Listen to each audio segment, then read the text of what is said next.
Got this Osmo portable extension cable.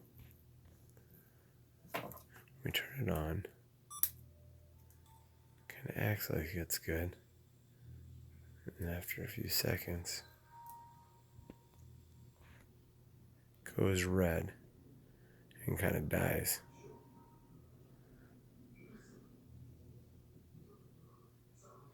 Oh, battery still. Oh, there you go.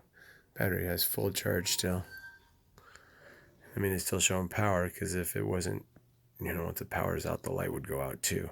So it's showing it's getting power, but for some reason it's not liking that. I don't know if that's meant for that or if it's meant to get a different power source and that's not the right voltage. Just kind of curious.